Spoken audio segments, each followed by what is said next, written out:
अस्सलाम वालेकुम एवरीवन, कैसे हैं आप सब लोग। आई होप आप लोग सब खुश होंगे, मज़े में होंगे और अल्हम्दुलिल्लाह हम भी यहाँ खैर खैरियत से हैं। तो ये था शारिब का बर्थडे और शारिब गए थे अपने फ्रेंड्स के साथ बर्गर कंपनी, और फिर एमिश और रुमैसा के लिए भी वो बर्गर लेकर आए थे। तो शारिब को ना बर्थडे सेलिब्रेशन में कोई इंटरेस्ट नहीं है, लेकिन उसने मतलब मुझसे भी मना किया हुआ था कि मम्मा आप कोई स्टोरी अपलोड नहीं करेंगी, ना स्टेटस पर डालेंगी। और बहरहाल उसके फ्रेंड्स को पता चल गया था, तो उन्होंने उसे छोड़ा नहीं था और ट्रीट ली ही थी। तो वो नेक्स्ट डे वो गया था उनको ट्रीट देने। तो एमिश कर रही थी यहाँ पर बर्गर एंजॉय, और बहुत टेस्टी बर्गर था, तंदूरी बर्गर था ये। और एमिश को ना वैसे भी ये चीज़ें बहुत ज़्यादा अट्रैक्ट करती हैं। और ये था मुहर्रम की 10 तारीख का दिन। तो बच्चे फ़्रेश हो गए थे, तो मैंने उनसे बोल दिया था कि पहले कोई भी एक्टिविटी करने से पहले आप पहले कलाम पाक पढ़ने बैठो।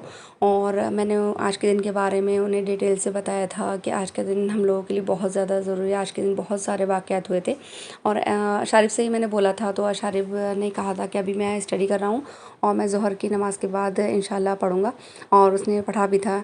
ज़रूरी है बच्चों को अपने दीन के बारे में अवेयर कराने के लिए, क्योंकि ये बच्चे ना आजकल इतने ज़्यादा मतलब इन्वॉल्व हो गए हैं। हम मुझे पुराना टाइम याद आता था कि हमारे पेरेंट्स हमें टीवी देखने पर ही पाबंदी लगाते थे, और आजकल बच्चे हर टाइम स्क्रीन पर रहते हैं।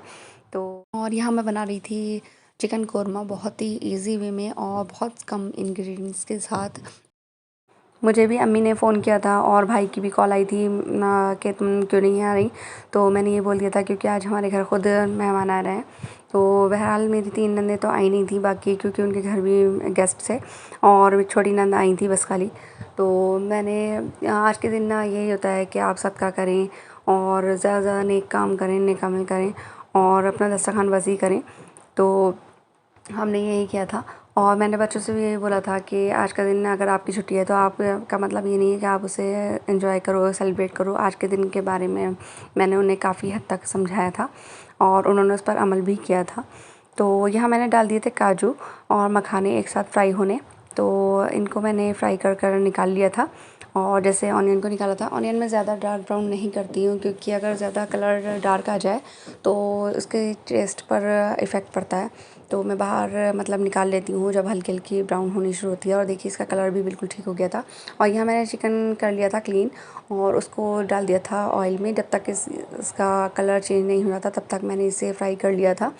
और साथ साथ में और बाकी काम भी निपटा रही थी, क्योंकि ये था कि गर्मी काफ़ी हो रही थी कि जितना जल्दी काम निपट जाए तो ठीक है। चिकन को फ्राई करने के बाद मैंने इसे निकाल लिया था, और मैंने इसमें डाला था लहसुन अदरक का पेस्ट, और साथ में डाल दिया था दही। तो और बहुत अच्छे से भून लिया था इसको। और फिर मैंने इसमें स्पाइसेस डाल दिए थे। लाल मिर्च थी और धनिया था और कश्मीरी लाल मिर्च थी, और सॉल्ट डाल दिया था, और साबुत गरम मसाला भी डाल दिया था। तो बहुत अच्छा सा इसकी ग्रेवी बनकर तैयार हो गई थी। और हल्दी मैं इसमें डालती नहीं हूँ, बहुत से लोग डालते भी हैं, लेकिन मैं नहीं डालती हूँ क्योंकि मुझे उसका कलर वही अच्छा लगता है।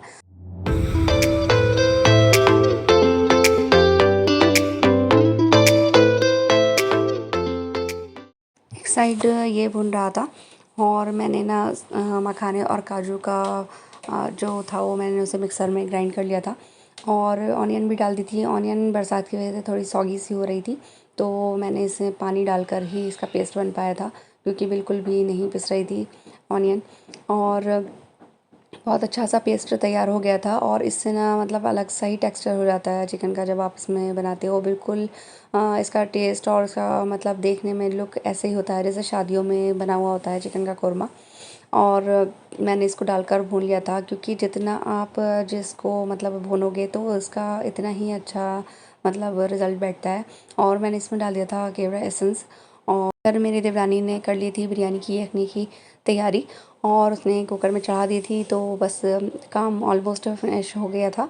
तो इधर चिकन रेडी था और इधर यखनी हो गई थी, बस उसमें राइस डालने रह गए थे।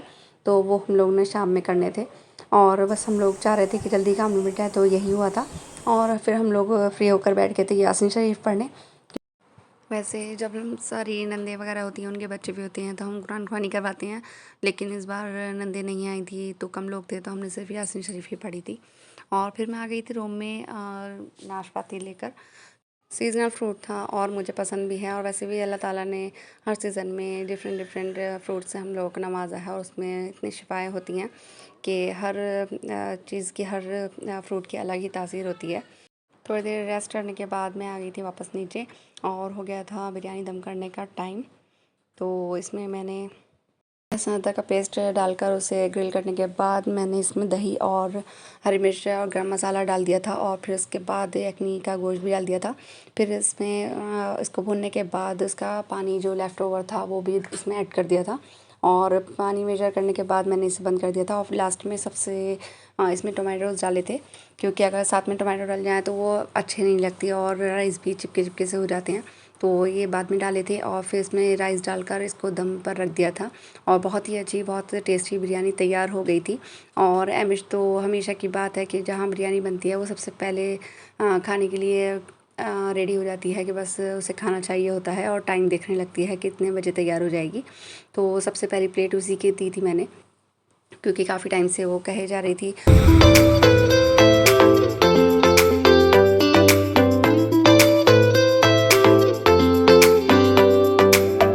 जेंट्स क्योंकि लेट आते हैं तो इसलिए लेट ही दम करनी होती है बिरयानी, क्योंकि हमेशा बिरयानी गर्म सर्व की जाए तभी अच्छी लगती है। मिलती हूँ आपसे नेक्स्ट व्लॉग में, तब तक के लिए अल्लाह हाफ़िज़, टेक केयर, बाय बाय।